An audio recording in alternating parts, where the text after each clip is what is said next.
Ladies and gentlemen, very good morning to you and welcome to our session, Asian Women as the Way Forward. I think it's probably safe to say that all of you have already been here sitting in these seats this morning, listening to a fascinating discussion with Daw Aung San Suu Kyi and Professor Klaus Schwab. Daw Suu perhaps popping a few bubbles, but certainly bringing a realistic and pragmatic argument to the development of Myanmar. And we're very lucky today, we're honoured because we've get to keep Daw Suu for a little bit longer to take part in this discussion today, a very important discussion which has far-reaching implications for the economic development of this entire Asia-Pacific region, the empowerment of women, the economic inclusion of women. And just before we start, I'd just like to give you a little bit of perspective on the position of women in this region. And it was actually from the World Economic Forum who did a global gender gap study, which was published last year. It measured disparity between men and women on 4 measures: education, economic participation, political empowerment, and health and survival.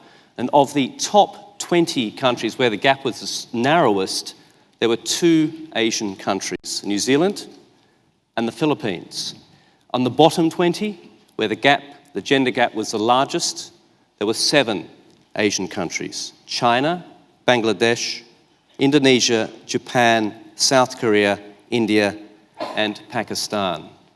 Now, a report from the UNDP in 2010 said, and I quote, "In every country across Asia and the Pacific, pervasive gender inequality remains a barrier to economic progress." And they actually quantified that, at least in some form. They said that if the participation rate of women in the workforce in India was the same as the United States, 70%, India's GDP would grow by 4.2%. That is an enormous number when you consider it. Malaysia would grow by 3%. One other number I want to put out as well is from Manpower, the employment group, who say that missed opportunities of employing women across Asia Pacific costs about $90 billion a year in lost GDP. And remember, there is also a chronic shortage of skilled workers in this region. And even if the women do get jobs, they are more likely than not to be paid less than their male counterparts. So today we're going to be looking at how the educational, economic and political empowerment of women, and also of girls too, because it's important that the process starts for girls, for the education of girls, and making them realise that they can too be part of the workforce, how all that can contribute to long-term economic growth in Asia Pacific.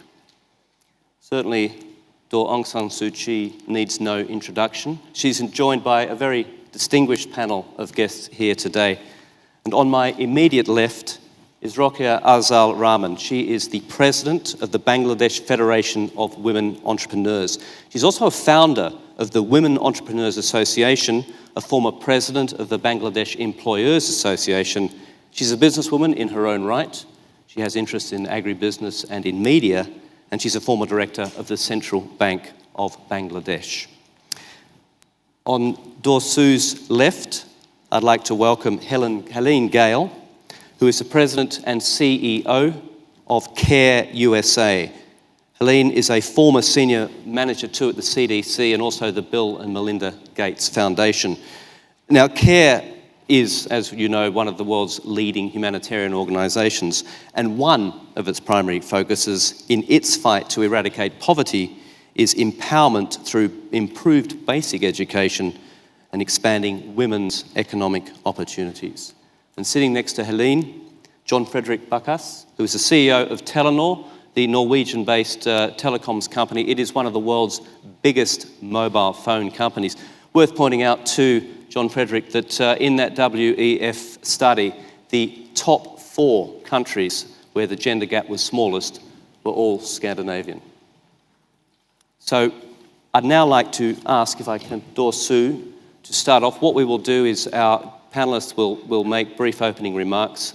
We will have a discussion period. I will be asking for questions from the floor a little bit later in the program. And I also have some questions which have been gathered on social media sites as well to put to our panellists. So with that, Dorsu, if I could ask you perhaps to begin proceedings, your thoughts.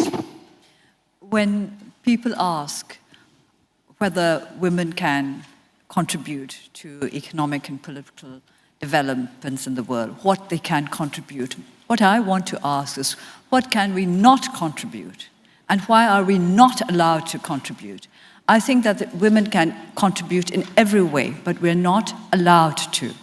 I was listening very carefully to what our moderator was saying, and I was struck by the fact that economic development does not equal the narrowing of the gender gap, because Japan and South Korea are among the Asian countries where the gender gap is broadest. So it's not economic development that brings about a narrowing of the gap. It's obviously cultural values. And I think these are what we have to address if we want to find out why we are not allowed to make the contributions of which we are capable. I was also struck by what our moderator said before we came here, that the political role of women, the political inclusivity of women was greater in the Asia-Pacific than their economic activities would indicate. Now, this is not so in Burma. The women work very hard in Burma. Women are engaged in economic activities. But when it comes to politics, we are very much discriminated against. This is not noticed because people can see how independent Burmese women are, and they do not think that they are discriminated against on the political front. But if you consider the fact that before the by-elections at the beginning of April, there were only 15 MPs among the over 600 in the National Assembly. You can see that women's role in politics is very restricted in Burma. After the by-elections, we added 13 women, almost double the numbers, but that's still not enough.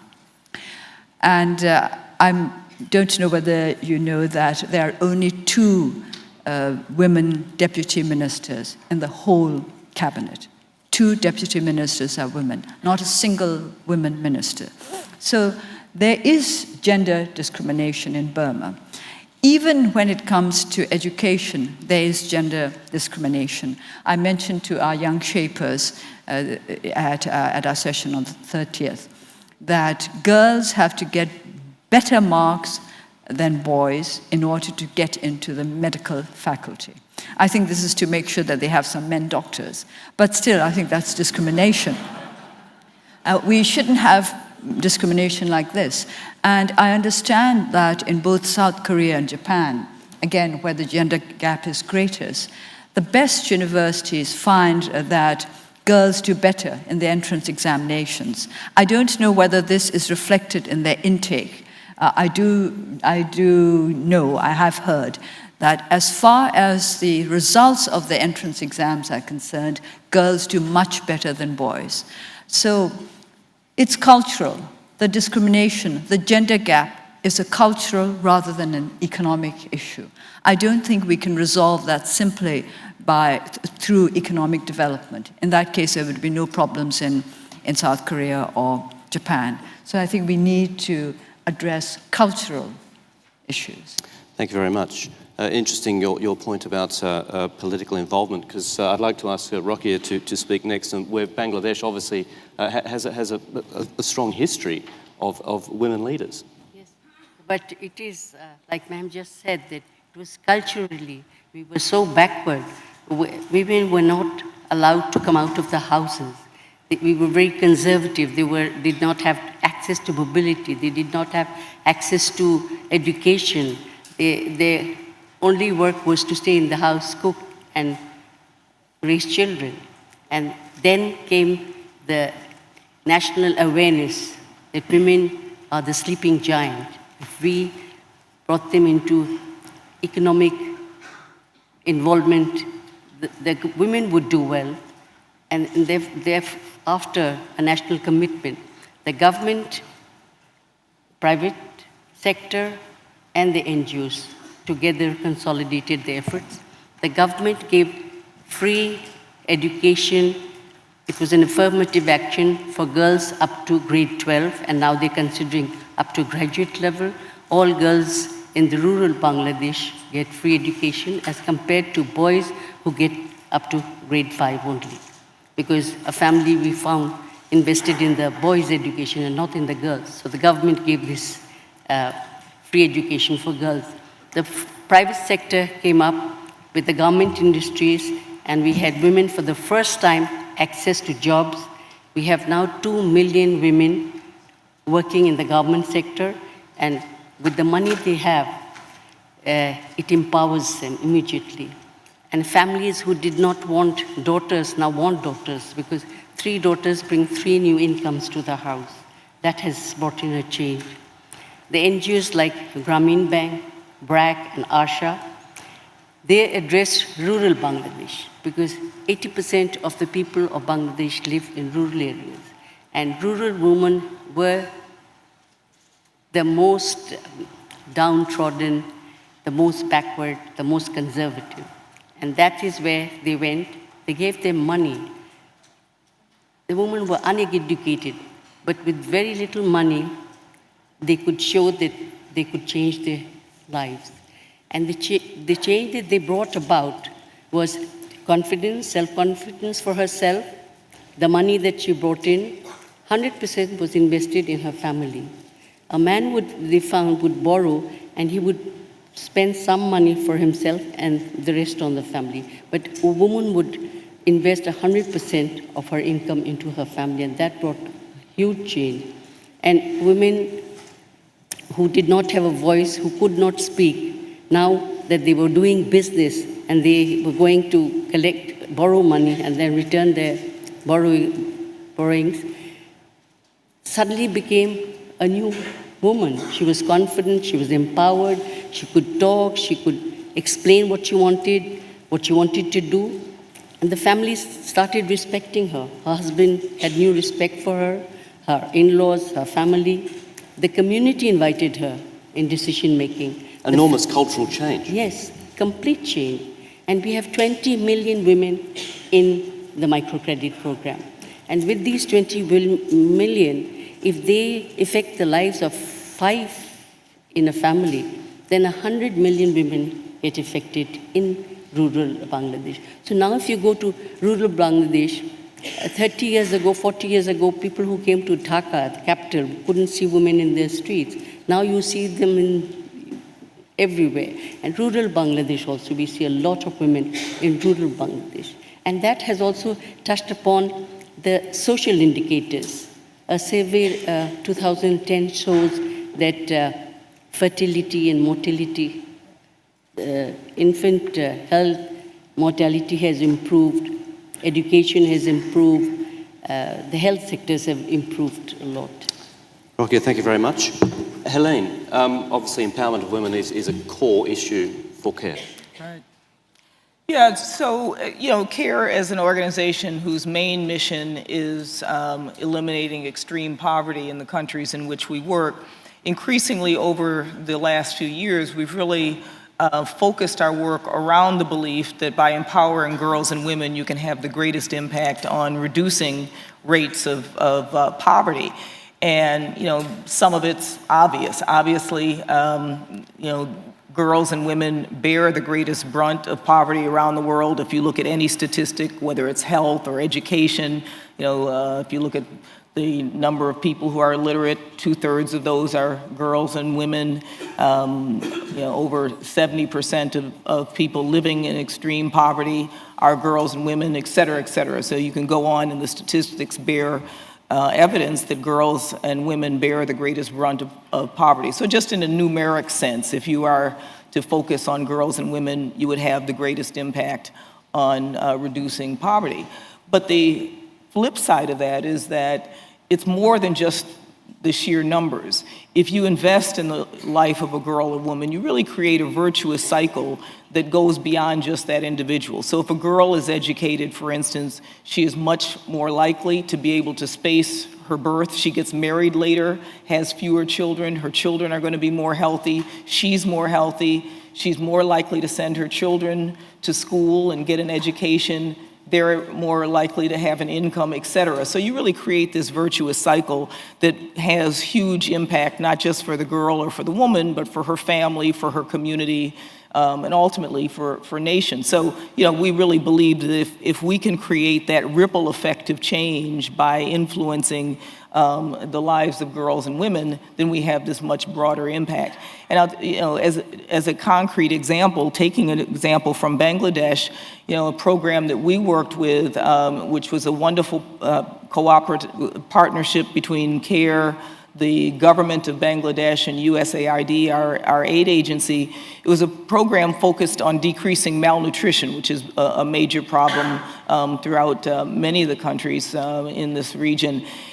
And this program showed that if you included a component that focused on empowering women, you reduced the rates of malnutrition by twofold over what a standard malnutrition program would. So the standard program reduced the rate of stunting or malnutrition, but if you included a component of women's empowerment, that decline was double. And it was a tangible impact that simple things like allowing women to have free access and get out of their homes, make decisions about food choices, meet with other women to solve problems, start looking at traditional and cultural practices like child marriages and other things that are detrimental to the lives of girls and women, that you had this really tangible impact of decreasing something that you can measure in a hard outcome. So I think there's more and more data that demonstrate why it's so valuable and why you really get a multiplier effect.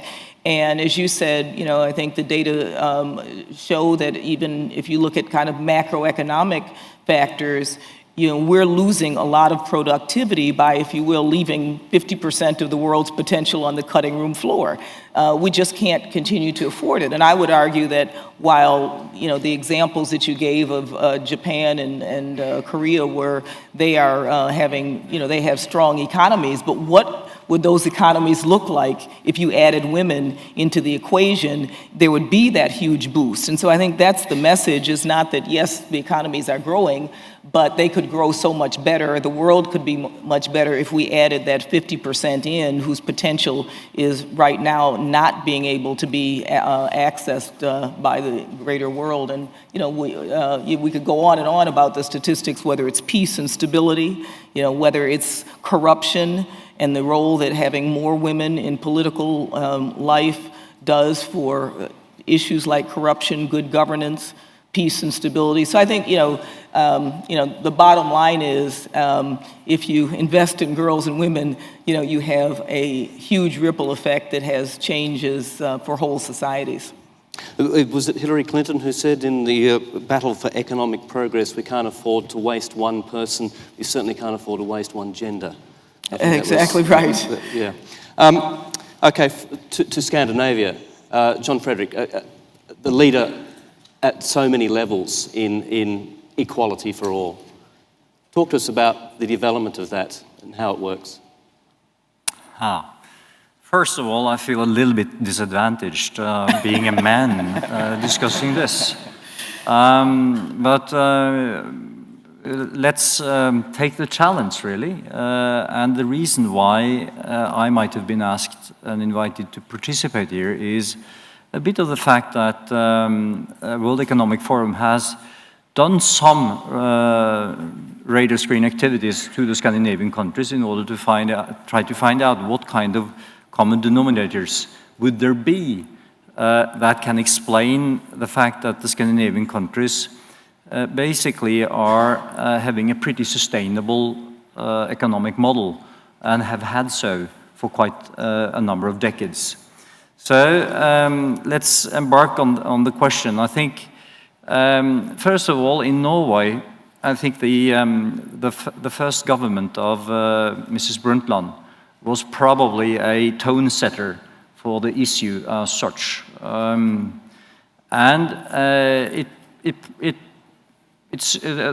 question is not over in the Scandinavian countries either. as to whether there is gender equality or not. But we might say, hopefully, that the Scandinavian countries has brought themselves up that ladder quite significantly by the pretty simple approach to it. There are 50-50 basically out there, men and women. Contributions from both genders, both of them are in the society as equal participants, and when you get access to information and access to education, the participation in the work processes comes easily. And there are plenty of examples. When I went to university mid-70s, only 12% of my fellow students were females at the time.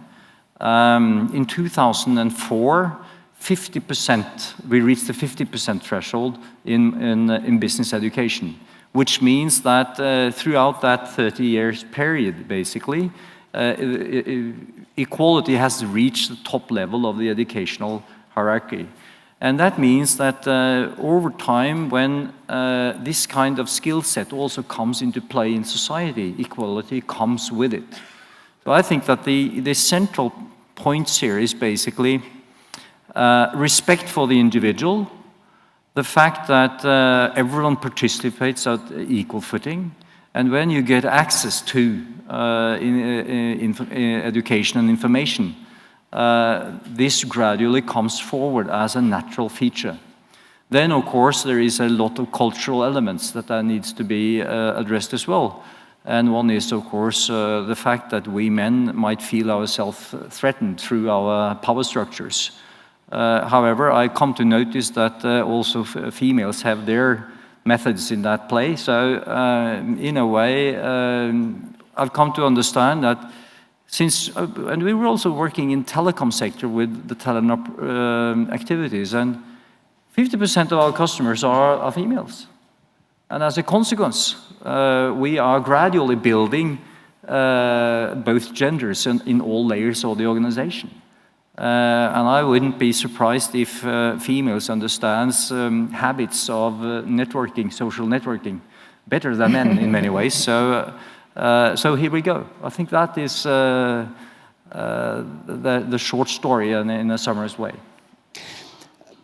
Dorstu, I'd like to come back to your point. You made very clearly that the cultural values need to change from the beginning. As a recently elected member of Parliament... Not from the beginning, that they have to change along with other changes. Along with other.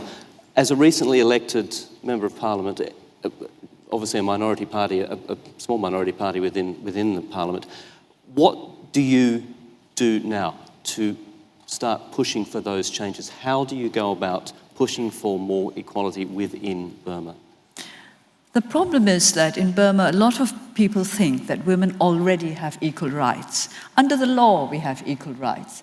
And when you go to Burma, you see women taking a very active part in society. You see them engaging in economic activities. So you do not think that women are discriminated against. But as I mentioned to you earlier, way back, a very high colonial administrator said that the future of Burma was in the hands of her women, because he said that they worked so much harder than the men, they were so much more vibrant, they were so much more reliable. And that was 60 years ago, more than 60 years ago, about 70 years ago. And why is it that in spite of the fact that the quality, the ability of Burmese women were recognized so well back, so far back, we are still unable to play the kind of role we should be playing in the political life of our country. In the economic life, yes. There's a cultural attitude which I think is probably shared in other Asian countries. For example, a lot of our domestic workers, the majority of our domestic workers are women, are girls. Some are young girls. They come up from the villages and they work in order to support their siblings back home. Why is it that if there is a boy and a girl in a family capable of going out to do some work, it's a girl who's always sent away to work to earn for her siblings, for her brothers to go to school. There is still the belief that boys should be favored when it comes to education. It starts there.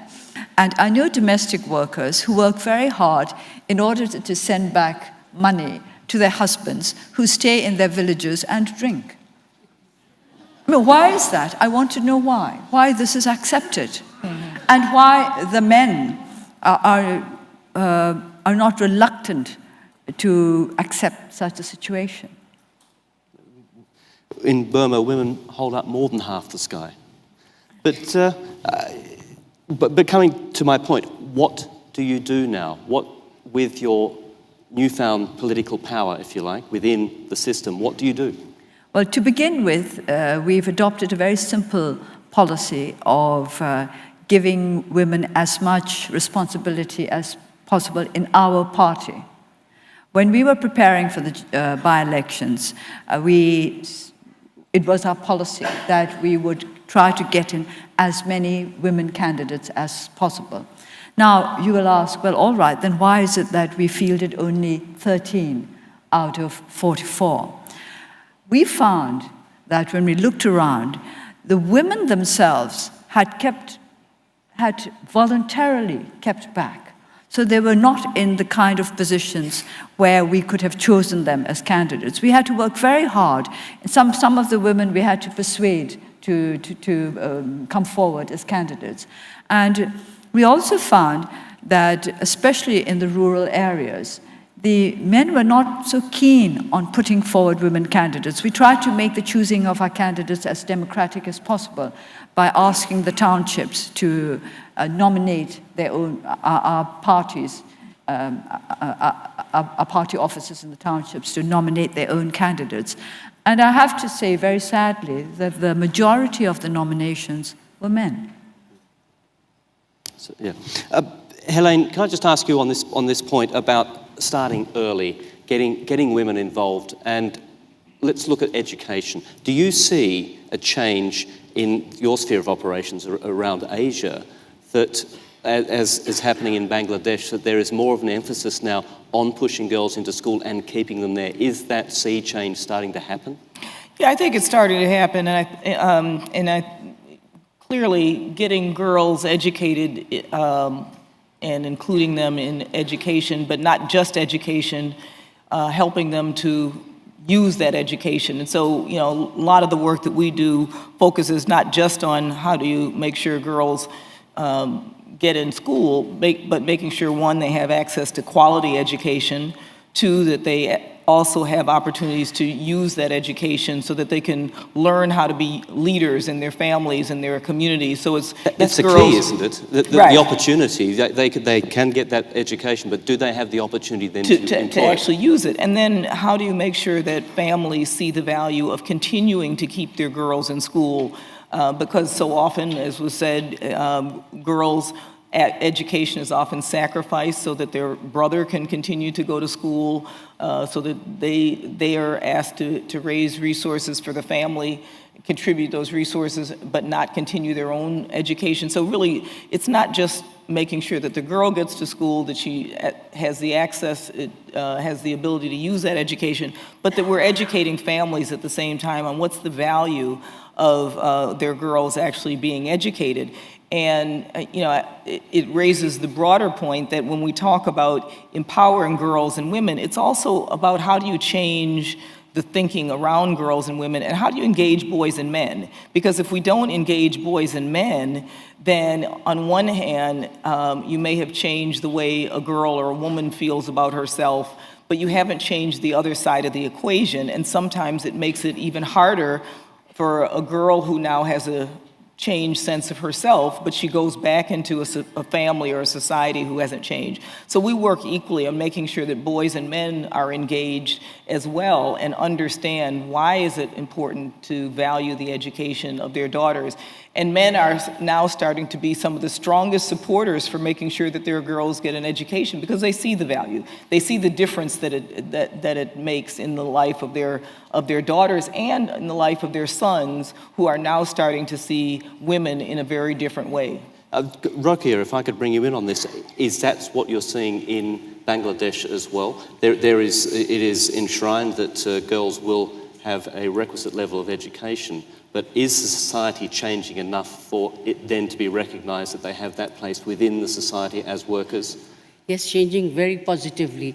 I compare myself when I went and joined the bank. My father's friends complained to him, why did you let your daughter join the bank? Today, when a daughter does not work, the father has to explain to his friends why his daughter is not working. It's changed so much. So where is, because Bangladesh still has, according to the WEF report, it still has a... Yes, because we inherited a culture where the women were not there, but we're working towards reducing the gender gap. And Of course you are. And what to you now is the key sticking point in the reduction of that, narrowing that gap? Well, banks, like they prove that they're very sincere and committed workers. So banks, multinationals, whenever they advertise, they're looking for girls. They give girls opportunities, and we have maybe not 50% women in banks, but it's growing every day. They are everywhere, in each branch. In the most remotest places, banks have women working there. You're sounding very positive.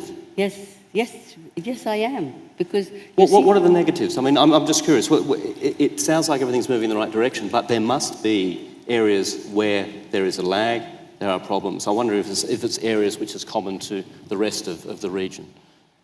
The negatives, I see the positive because we've moved a long way. And borrowings, like previously when a woman wanted to go, urban woman wanted to go and borrow money to put up a business, she was taken as a high risk. But the pressure from the government has been so much to banks to give loans to women that they are getting loans for SMEs. So, and they are supposed to, when they compare with men, they're better borrowers. Their returns are better than the men borrowers. So today, if you ask anybody, they will say the women work better, they're sincere, they're committed, and they're better borrowers. They do better in business. This is something I have read. One of the problems is access to capital for women. Just that they have the idea they are a good credit risk, but still the access to capital is a problem. Helene, first of all, is that something you see? Well, yes, and it's something that we're working a lot on, is really making sure that women do have economic opportunities, whether it's through microfinance, and that can be anything from very simple microfinance schemes where women pool resources and save together and then make loans to each other to start small businesses that then generate capital, to including women within the value chain. We're working, for instance, with some large multinationals in countries in Asia who have started recognizing that it's good economic business to begin working more with some of the poor rural communities that they didn't previously have access to, but it's also good social value. So as an example, we're working with Walmart on helping to improve agricultural productivity with women who grow cashews.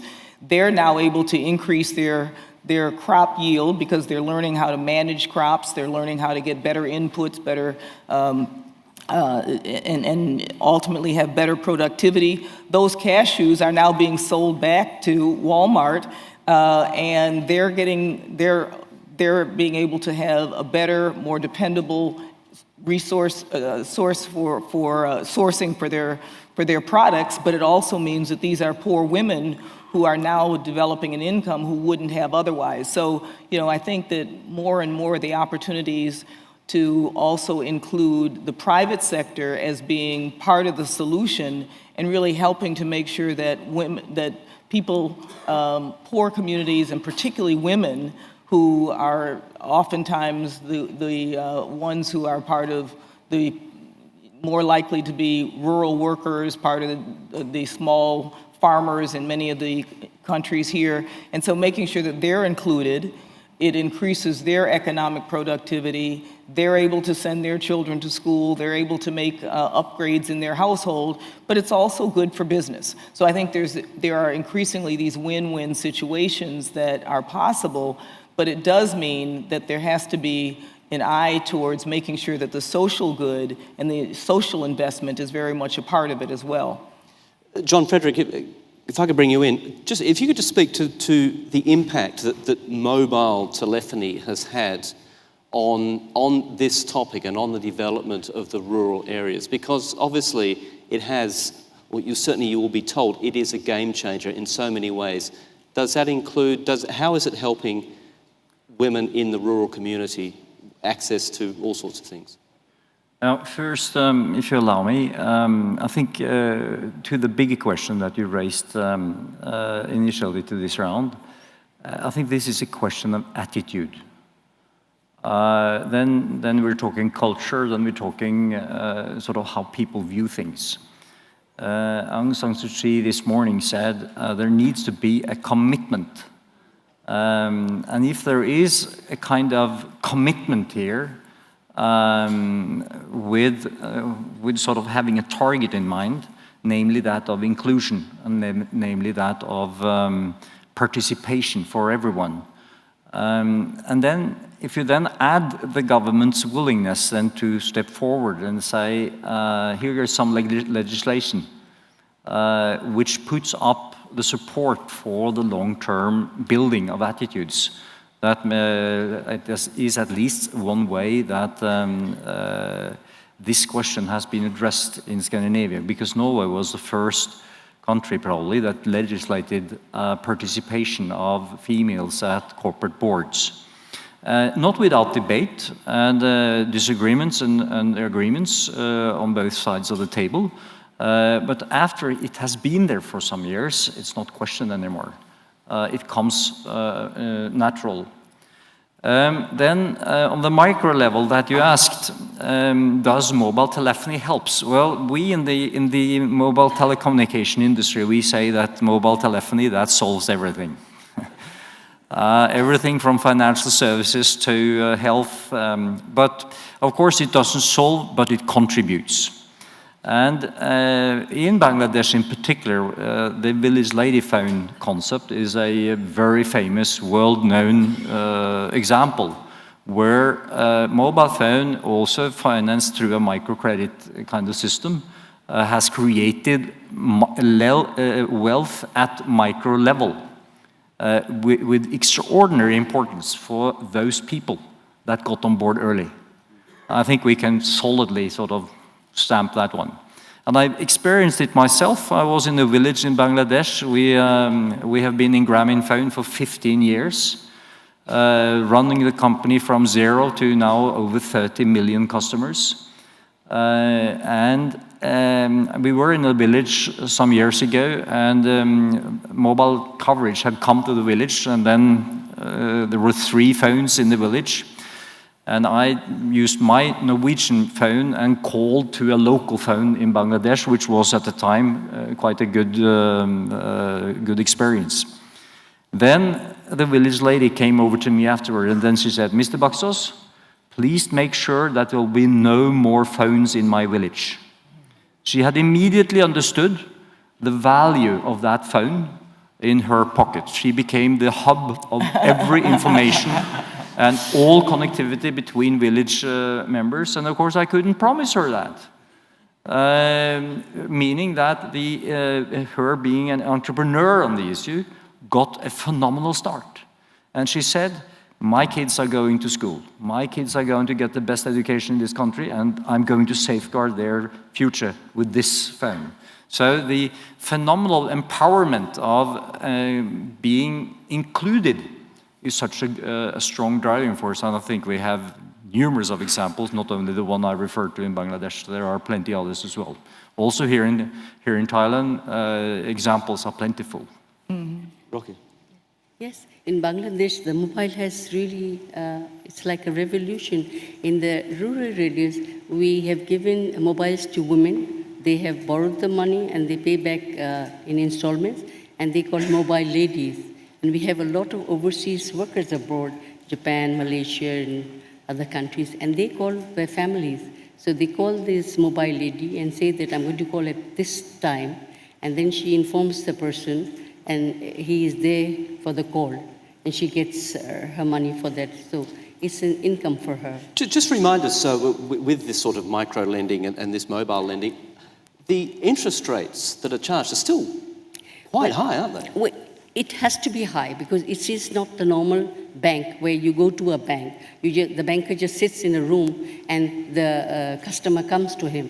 Here, the bank goes to the customer. So we have to have a lot of field officers operating in the villages. They go right to the villages, they go to they have centers, and the women don't have to go to the bank. The bank goes to the women. And what would an average interest rate be? It could come up to something like 20%. Right. And what is the average default rate on that? It is not too much, because if this interest rate was not available to them, the local lender would give them at something like 80 to 100%. So when they get a 20%, it is very reasonable compared to the money lender there. Dorsu, can I ask you that in your speech this morning you were talking about investment coming into your country, but you wanted everyone to share. It wasn't just for the investor, it wasn't just for special interest groups within the community. What responsibility do companies have, would you like to see companies have, who come to Burma to give back to the community? Corporate social responsibility, many people would call it. It is a new, emerging, a pioneer, a frontier market. What would you expect them to give back in terms of helping the community at the lowest level, at the bottom? Are we talking about women and girls in particular? We are talking about women and girls, but let's start generally and then... Well, as I said earlier, job creation and education at the same time. You have to be able to train those people to take up the jobs that you're going to provide for them. This has to go in tandem, go hand in hand. And I've been listening to the increasing economic participation of women. I believe in increasing the economic participation of women, but I want to make sure, because we're talking about jobs, I want to make sure that this economic participation is reflected in their political and social status. Now, what I want to say is that I want to distinguish the nurturing role of women from the sacrificial role. And I think this is a cultural issue. Now, I say this because I went to an HIV/AIDS prevention center, and there, this is some years back, and I met a number of commercial sex workers. And I talked to them, and I talked to the people working in the center, and they told me that 80% of the CSWs were supporting their parents and siblings. The girls were going out to work as commercial sex workers in order to support their siblings. Why not the boys? What were the boys doing? And the sad thing was some of the parents knew, but they pretended not to know. So that I see as a sacrificial role, not as a nurturing role. The nurturing role of women is what makes them so responsible with regard to microcredit, why they are the ones who make microcredit work. And I agree with that. I take pride in that. But the sacrificial role, no, that has to stop. That is a cultural issue. This is what I mean by saying that cultural issues must be addressed at the same time as economic, social, political issues. Girls and women must not be expected to make sacrifices for their families when the boys and men are not expected to do so. Please. The negative that you asked me, the only negative I can see is that women have to take a double load. You see, they look after the family, they look after the household, and they have to do the income, whereas men take just the single load. That's the negative. Helene, would you like to? Oh, sorry. To your question on how can companies like ours contribute, and how should we contribute?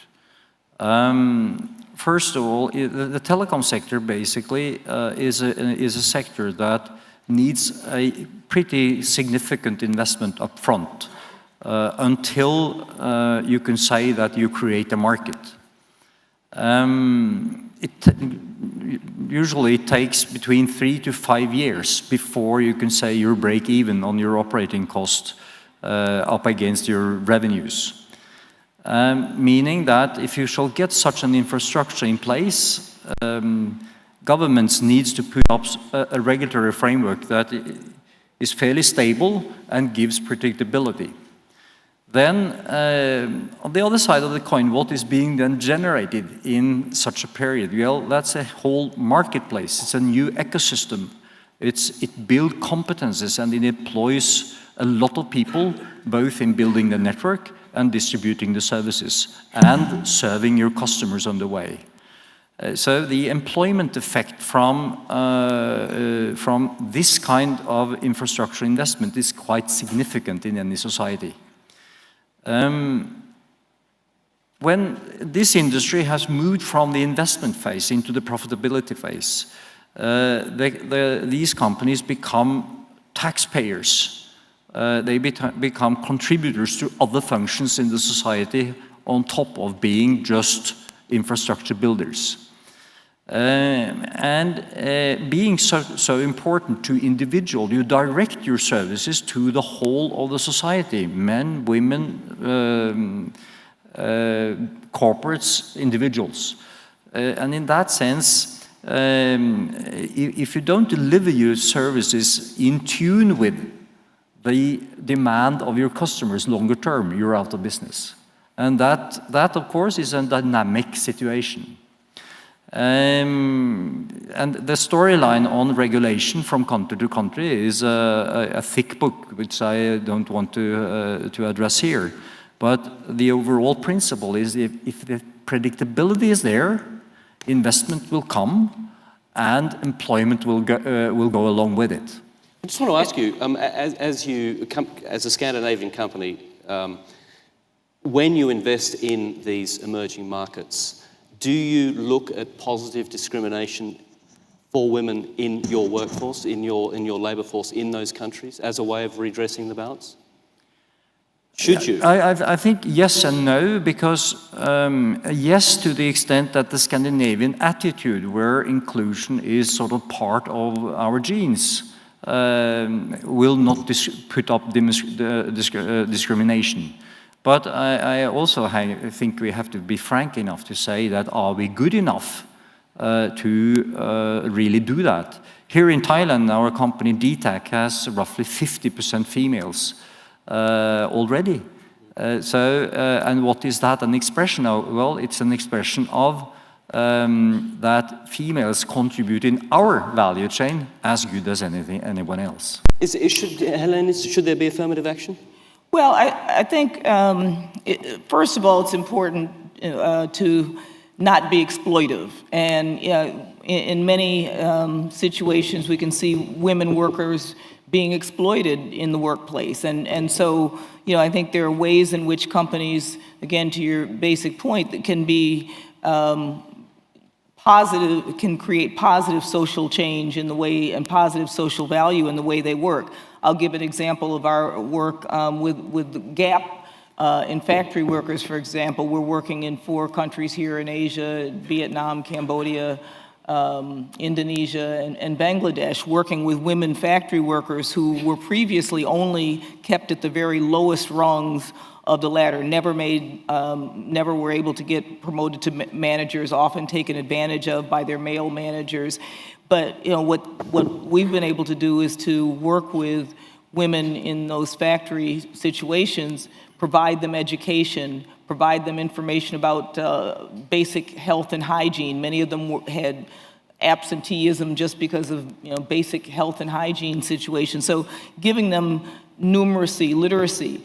Now, because they have the power of education and information, these same women who were locked in these lower rung factory jobs have now started becoming managers.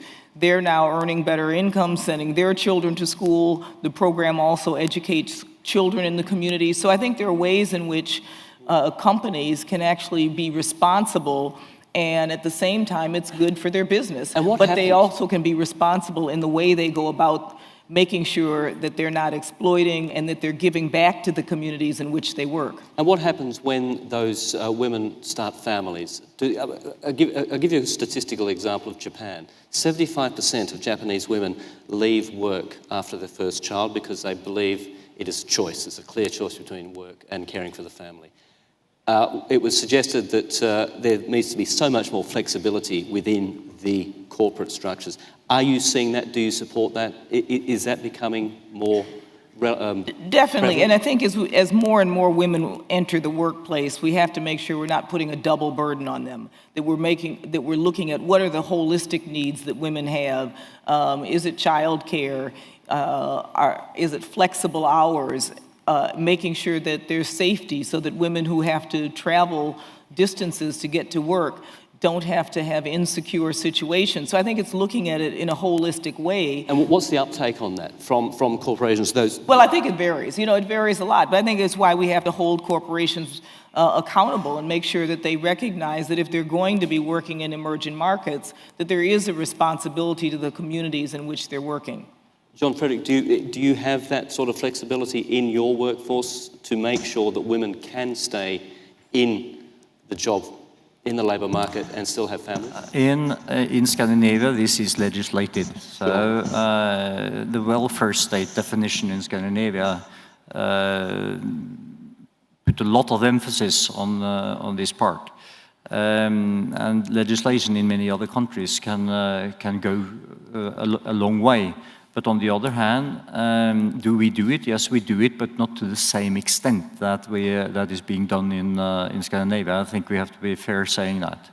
But the flexibility on this and the respect for this is embedded in our culture. And the power of being included is very, very strong for everyone. And we were earlier in the discussion on the education and the access to information. And if you take an example in this room right now, despite us being good entertainers in a debate, I'm pretty sure that we are in competition with you guys checking out your email or your SMS. Meaning that if we had taken the mobile phone off you, when you come in here, we will felt lost. In a sense, the power of being included is strong for us as a community, as a privileged part of the population. But that means that the same power and the same empowerment is applicable for everyone when the difference is being included or not included. And if you apply that up to your very question, then you have a pretty strong formula. We have some questions from social media to ask the panel as well, and also questions from the floor. Just before we do that, I'd just like to just pick up that point about sort of affirmative action within the corporate front and apply that and get the panel's thoughts on should that also apply on the political spectrum. Dorsu, perhaps I can ask you, should there be quotas, if you like, on selection on candidates for Parliament? I think there should be, just to help the process make a jump start. Because our women are capable of taking part in the political process. We have just not been given the opportunity to do so. Rokia. Yes, I think they should, because politics and women in Parliament, that's the highest policy-making body. In Bangladesh, we used to have reserved seats, and we've increased that. We have 5 women ministers in important positions like Ministry of Home, Foreign Affairs, Agriculture, Labor, and Women's Affairs. We have a Ministry of Women's Affairs. Is it clear to you that the strong level of women participation at senior levels in government has had a very positive knock-on effect to the education, to the development of girls and women in the community at large? Well, it at least shows that they can go into politics. They can show a woman leader. It's a role model. Yes, as a role model. And the women ministers, especially the Prime Minister being there, the men all listening to the Prime Minister. So Helene? Yeah, I think definitely, you know, and I'd like to start with my own country, where we have a very low rate of women in political leadership. It's getting better, but you know, if you look at parliaments as an example around the world, I think the average is about 19% female parliamentarians around the world. The Scandinavians are up to about 40%, highest in the world, and it's partly because they started by having these quotas. And, you know, I think my country is about 14, 15%. One of our former congresswomen sitting here today, and I'm sure she would attest to the fact that it was very lonely there, not having women who could, you know, have a critical mass of women who I think does shift the discussion, shift the kinds of policies that are passed. You know, and there's a lot of data that have shown that if you have about 30% is kind of this tipping point, whether it's in businesses, you know, the 30% of women on corporate boards or 30% of women in legislatures or on the cabinet, there's this tipping point that by having this critical mass, you really do have a different dialogue, you have different kinds of policies, and so I think it is core. And the only way that I think, you know, many places are going to start that and to jumpstart that is to have some kind of fixed percentage. And, you know, ultimately it won't be necessary. But to get it started, you know, I think that's the only way to do it. And countries like, again, like Norway that led the way show that by setting those quotas, you really then do have those knock-on effects. A very short comment on that. I think we're back to education again. If the education broadens to everyone, boy and girl, and Aung San Suu Kyi in her speech this morning said, we need to put emphasis on elementary school. We have that, but we will want to push the bigger gravitation around the secondary school. And if you, and I guess that goes for both genders. And if you take that to the very top of the educational hierarchy, then it's inevitable. Behind that, you will get a broader critical mass to choose from. So if education, and it becomes normal to get to the educational level for everyone, then this will pour down and ripple into organizations and functions in the society as well. That's my belief. If you propose that, Dorsu, to the Parliament, a quota, what do you think the reaction would be? Well, I don't know what the 500 and something men would think about that. I don't think all of them would be enthusiastic. But I think we've got to try to push forward the political and social power of women. We have to do that because we have found that women are, shall we say, more responsible members of society. I want to ask the panel a question. This is a question from a Twitter feed here at the WEF, and it's a question for the whole panel. And I guess your answer depends very much on where the countries are on the economic scale. But the question is, how important is higher education as a priority for East Asia in developing the role of women? And I know, Dorsu, you spoke this morning about the need for secondary education, vocational training. If we could just pick it up there, tertiary education, higher education, how important? It's important because it's a psychological thing. In a country, if there are very well-educated women, then I think people start respecting women more. So we are capable of it too. As I said earlier, our best students are girls. At university entrance exams, they do better than boys. But they try to equalize the situation by discriminating against girls, requiring them to get higher marks. But if we could show that the majority of that many of our best educated people are women, that would give a boost to the role of women. That would help to change our cultural values in the right direction. How would you describe the level of education or the quality of education in Myanmar now? Oh, very poor. I thought you knew that. Well,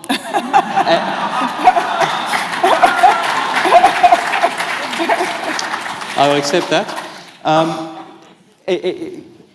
We're very poor. I'm thrown. Is there a tertiary, or is there a tertiary education out there which which people would actually learn the skill set, enough of the skill set to actually function at a higher level educationally in Myanmar now? Or do you have to really start again the whole system to build it up? Well, we have to change the whole system, but I don't think that the situation of our tertiary education is any worse than that of our elementary education. The whole system has to be reformed. It has to be improved. I think there's too much emphasis, as I said earlier, on higher education because I think the government is probably thinking in terms of national prestige, to be able to produce many PhDs. But I'm thinking in terms of national workability. So while when it comes to gender, I would like to see more girls getting higher degrees just to make a cultural impact, if you like. At the basic level, I think we all need better education. Rokia, how important is higher education now in higher Bangladesh? education, I agree, is in Bangladesh, I see it as an elitist. The elite, the rich families go in for higher education. For the masses, it has to be secondary education and skill training. We have a problem where we have free education up to grade 12. We see that by grade 9 and 10, there's a big dropout. And they drop out to get married because security becomes a problem in rural Bangladesh, or maybe they get married early. So there is a big, and that's where they're encouraging these girls who drop out from 9 and 10 to go into self-employment, get training, and get self-employed. Helene?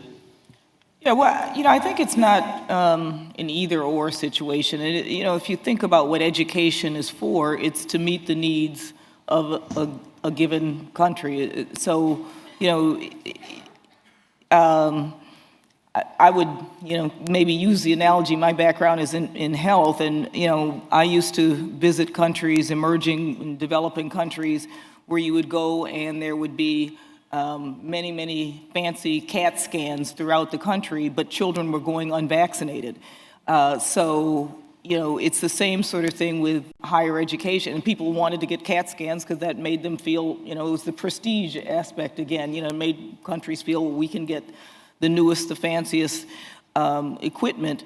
But at the same time, children were dying from access to clean, safe drinking water and vaccination. So in the same way, what are the needs of the country? If, in fact, most of your children don't have access to basic education, that's going to be where you start. Yes, it's important to have some access to tertiary education, but is that one university or is it 10? Are your basic needs getting met? Are your vocational needs? Are the needs for the skills that are most important for development of your country, are those first met? So I think it's not an either or. Tertiary education is, of course, important. It's important to have highly skilled workers and educated people within any country, but it has to be that balance and making sure that the real focus for what the education is needed for is kept in mind.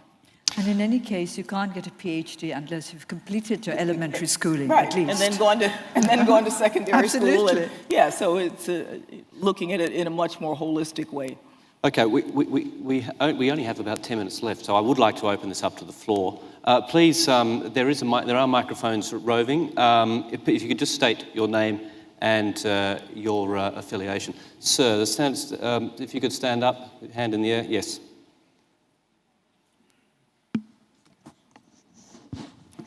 Khalid Janahi from Vision 3.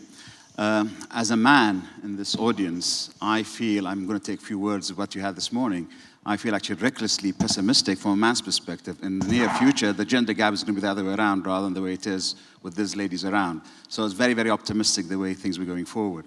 I come from a small country, which is Bahrain. We have over 300 entities as financial services registered there. Over 55% of the workforce are women. Less than 10 are CEOs of those institutions. So that shows something of an issue that is there.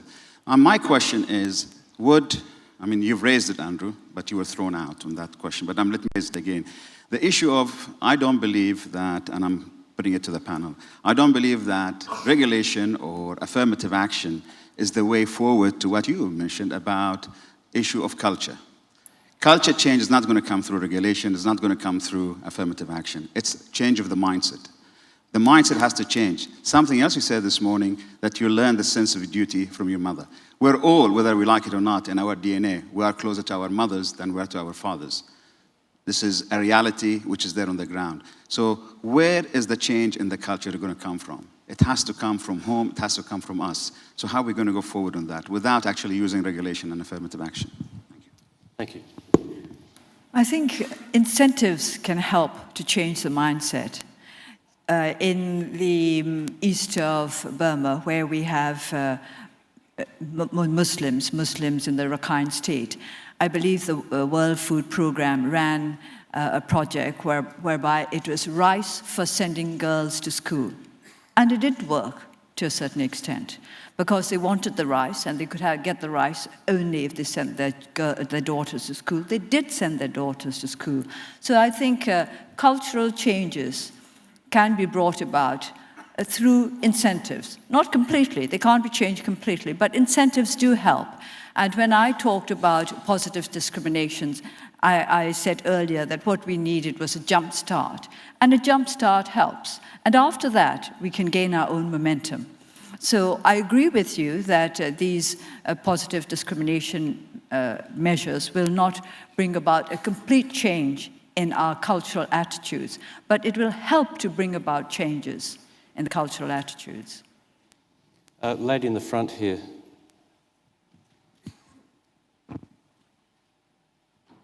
Thank you very much. My name is Erin. First, I want to say that my heart has been racing all morning because I wanted to address you, and I'm so happy and feel so fortunate to have this opportunity, as I'm sure as many, many millions of other women around the world feel the same way. So, and I'm Vietnamese American, and I come from a family that has 12 siblings, 6 boys, 6 girls, so I can tell you that, that my experiences and growing up at home, and even though we moved to the U.S. from Vietnam, we still had a very traditional upbringing. And the fact that you said this morning that empowerment, and this is what this panel is about, empowerment comes from the home, and empowerment comes from the sense of duty, and that is extremely true in the Southeast Asian context and in my family's context in particular. And certainly when you go outside of the home, you then look for some other ways to, as a woman, to reinforce that empowerment. So you look for role models such as yourself, who you've really shown me and people of my generation, I believe, that it's okay to win by having steel fists and velvet gloves. That's how we see you, that you've instilled that hope in us. So as we move forward and addressing that gap that we've discussed here at the panel, where it is addressed at home. It is really, how my mother viewed my brothers, my 6 brothers versus her 6 other daughters. Nowadays, when we look at technology empowering, allowing us to have access to information, and the internet and social media, I wonder if that's factored into the thinking of the distinguished panel, as how that could actually be a source of empowerment for women. Thank you. Helene, the social media. Well, yeah, it is, and I think of a few conversations that I've had recently in countries where there is a big gender gap, in conversations with men who have said, the fact that our women have access to information today because of the internet and because of the connectivity that the world now has, we know that things are going to be different, because once you get information, information is power, and it does change the way you think about yourself. It changes the way what you believe is possible. So I think that this ever-connected world, and after all, that's the theme of this conference, I think is really a tool for empowerment, as women and men have access to information in ways that they never had before. I think it does just then start breaking down barriers in ways that I think will have, real powerful impact. Earlier, I was asked by our moderator how I managed to keep in touch with what is happening in the world when I was under house arrest. And I explained that I listened to the radio about 5 to 6 hours a day.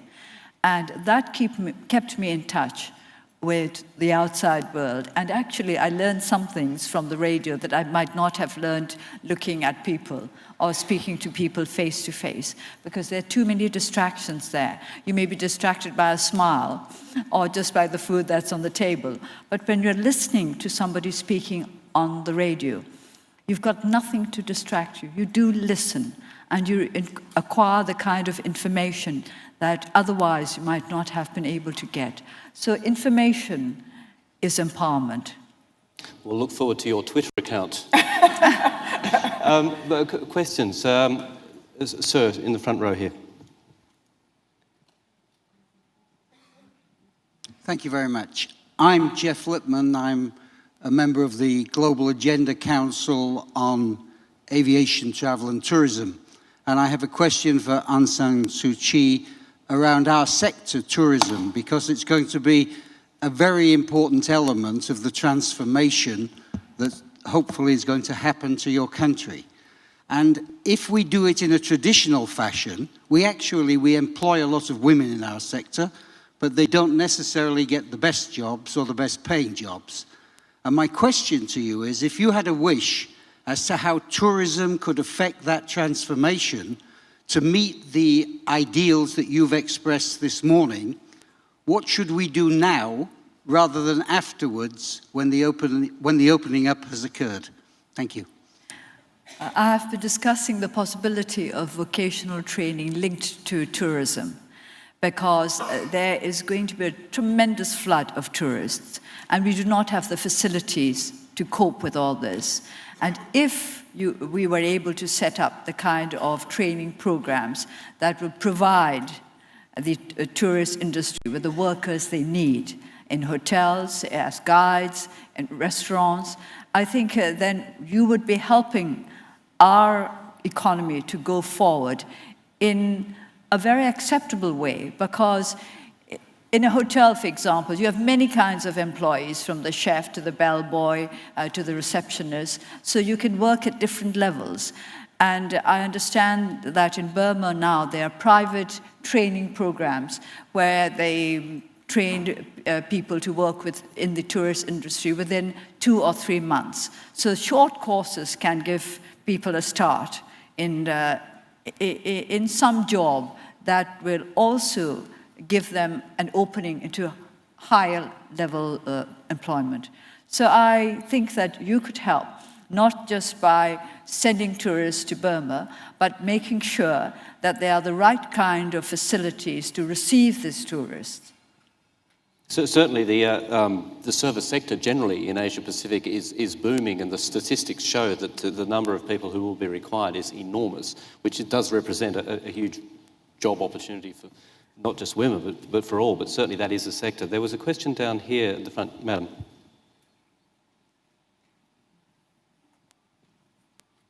Thank you. Melody Meyer, I'm president of Chevron Asia Pacific, and as an engineer, and more importantly, in an industry, in a company that hires science, technology, engineering, math students, do you have any thoughts, any of the panelists, about how we can encourage girls to stay with it when it comes to engineering, science, and math, because of the really terrific and rewarding careers that are out there for women and men, but particularly women that don't stay with it in STEM careers? Any thoughts about the importance or how to encourage women to stay with it? Yes, the question is how to keep women in engineering, in the sciences, to keep that women in those areas? How do you go about it? How do you keep it? They turn off normally, usually in secondary school, and don't stay with science, technology, engineering, and math. And any thoughts about the importance to encourage that? One thing, they need to see more people who look like you. You know, I think it is, you know, role models. I think you can't underestimate the value of having role models. And so I think seeing somebody like yourself and understanding that it is possible for a woman to be an engineer and to, you know, have a high position in a company like that. And so, you know, I just think we have to have more role models and make those role models visible. Also making sure that in the educational system, we're not doing those sending those unintended messages, because I think that's what happens is, you know, girls get the unintended message that that's for boys, that those are things that boys do, and I think we've got to be more affirmative, again, in the way that we view education for girls, and having them see the link between what's the practical reality of being a scientist and then having a job as an engineer, and what does that mean, and giving them tangible evidence of that, and really working with families, again, I think making sure that families recognize the importance of having their girls get an education. But, you know, again, I think the role models play such an important role. I think we need more stories about engineer heroines, because I remember that when I read the biography of Marie Curie, I wish that I had taken up chemistry. Okay, we will have to leave it there on that note. We've run over time just a little bit, but if you'll join me, please, in thanking our very distinguished panel for their time.